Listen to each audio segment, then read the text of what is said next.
Hey guys, thanks for tuning in to another video here at the Armory. So today we are going to do a tabletop review of the 44 Magnum revolver.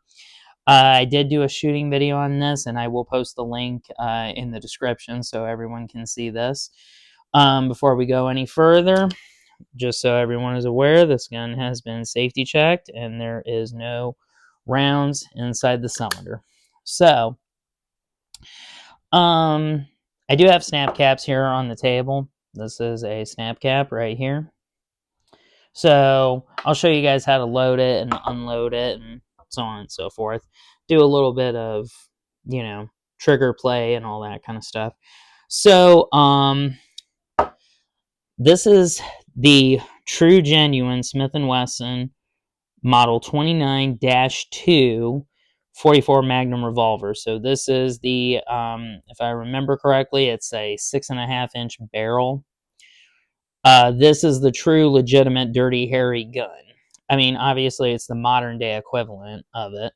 The original ones from the 1950s and 60s and 70s actually had a pinned barrel right here where it was mounted to the frame, just so that it was given a little bit of extra safety. But now they've just went to a crimped barrel, because obviously metallurgy at the time when it came to firearms was not what it is of today. We actually have better hardening processes and better, just all around better products, and just it's all around better for today's standards in many, many different ways.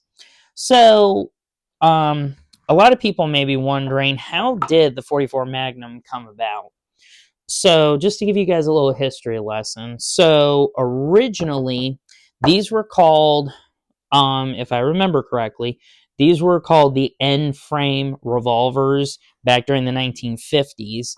And I believe it was a gentleman by the name of Elmer Keith that was taking these large end-frame revolvers, and then he would take the cartridge that it was made for, was called 44 Special cartridge.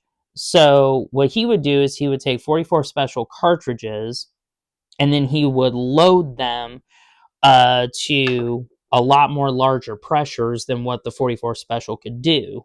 Elmer Keith is one of those guys that was probably a big influencer when it came to what we experience today as large bore handgun shooting. So, the calibers like 44 Magnum, 44 Special existed back then, but 44 Magnum and definitely the 50 cal for the 500 Smith & Wesson revolver.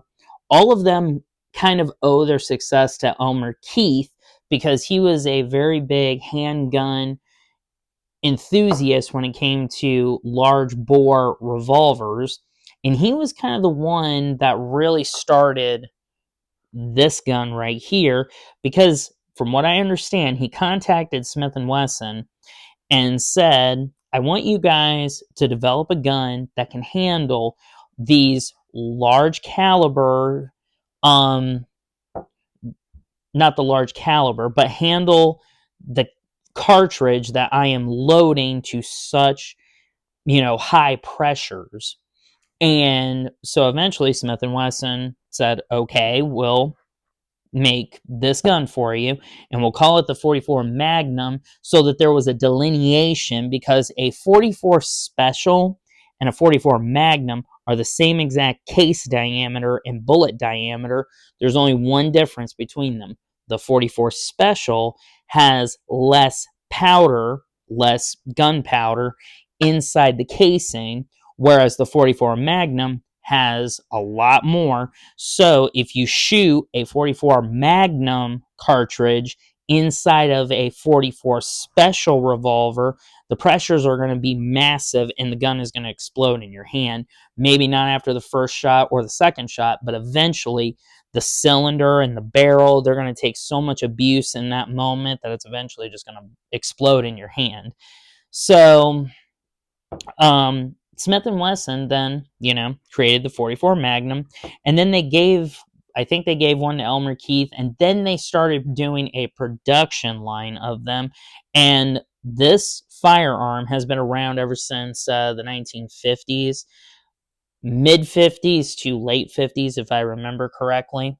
And then um, they weren't actually as mainstream popular as a lot of people may think, because of the fact that a lot of people didn't really, see the need for owning a large caliber revolver like this. And back in those days, it was being sold for about $150, which in today's standards would be over $1,000 with the adjustment in inflation and everything.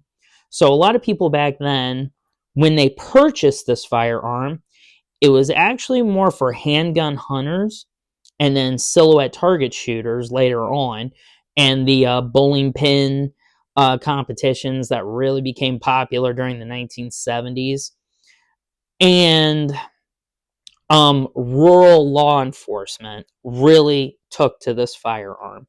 So, like I said, this guy, a lot of people will say, is a wrist breaker, because after you fire just a few shots, some people would just sit here and say that, yeah, I can't handle it. I want to return the firearm back. But in all actuality, this gun is a smooth shooter. And I don't know what it is, but any other person that I've ever talked to who shot a 44 Magnum will either say one of two things. One, they hate it because it's a wrist breaker to them, and they're not like very skinny people. They just don't like the kick.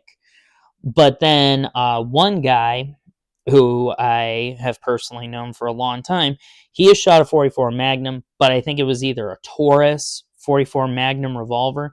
He said that thing kicked back so much that he just hated it.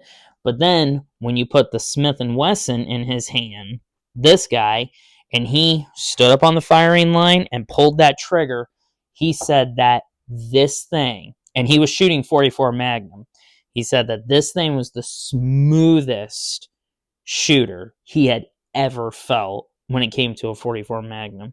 So it either has something to do with the weight of the firearm, because this thing is pretty top heavy. The barrel and the frame right here is where the weight really is, like, really pronounced. So if you ever hold one in your hand, if you ever hold one of these things in your hand, you can feel the weight is really wanting to drop here through the barrel. So the weight of this thing is pretty heavy. I mean, it's not like drastically heavy. I would count this being like maybe a 4 or 5 pound gun, if, maybe a handful of ounces off here and there. But either way, this guy is a very smooth shooter. So I'm going to show you guys how to load this. So right here, you'll have a lever right here that you push in on. This is where you then pop out the cylinder. So that way the cylinder is out and you can reload and unload. So I'm just going to demonstrate by using these snap caps. These are snap caps, by the way. These are not real rounds. So all you would do is you would just go ahead and drop them into the cylinder right here. And then once everything was loaded, the one thing that you never want to do with revolvers that open to the side like this is you never want to flick your wrist to close it, because there is a little metal tab right there. Maybe you guys can see it, maybe you can't. There it is, right there. That little metal tab is what controls the action to allow, and I'm going to close this real quick so you guys can see it. That action, and I'm just going to demonstrate it real quick. So whenever the hammer is pulled back, this is rotated. The cylinder just rotated right there. And that is all controlled by that little metal leaf spring right there. So the more that if you were to sit here and flick your wrist every time, like what they do in the movies, you are eventually going to damage that. And that is the heart of what makes this whole thing work. Not only that, it may look cool in the movies, but just remember, 9 times out of 10, those are prop guns when they do it. Not saying that you can't do it here and there, but this is such an expensive gun that I will never do it to this. If I went out and bought like a crummy 38 special revolver that was $200, that's not a big deal. Then I would sit there and possibly do the wrist flick just for the fun of it. But now we've got the snap caps in there. So as everyone saw, you can pull the hammer back to go to single action, or this is the classic double action. So you would just sit right here and pull the trigger right there. And this thing has such a smooth trigger that it just builds. So here, I'm going to try and demonstrate it for you real quick. It just builds and builds and builds, and then eventually you can feel that smooth break right there. It is just so smooth. And as Ian McCullen would say from Forgotten Weapons, it literally sounds like the proverbial glass rod breaking. So here, I'll demonstrate that. Ooh, very nice. So then how you would unload it is you would just open up the cylinder real quick by pushing in on the little leaf right here.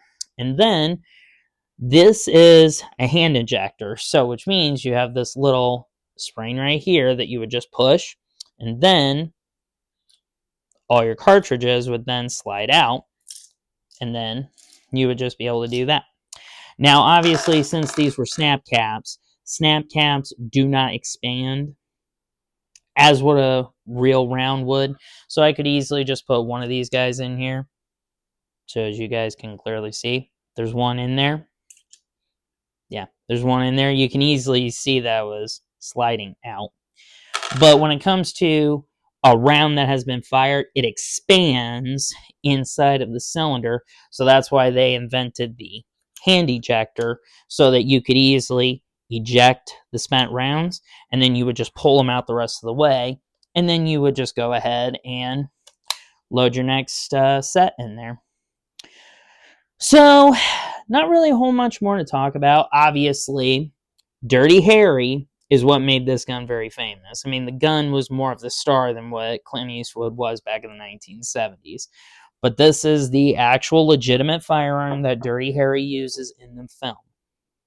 So with that being said, I hope you guys really enjoyed watching this little short tabletop review of probably one of the most iconic firearms that I have in my collection.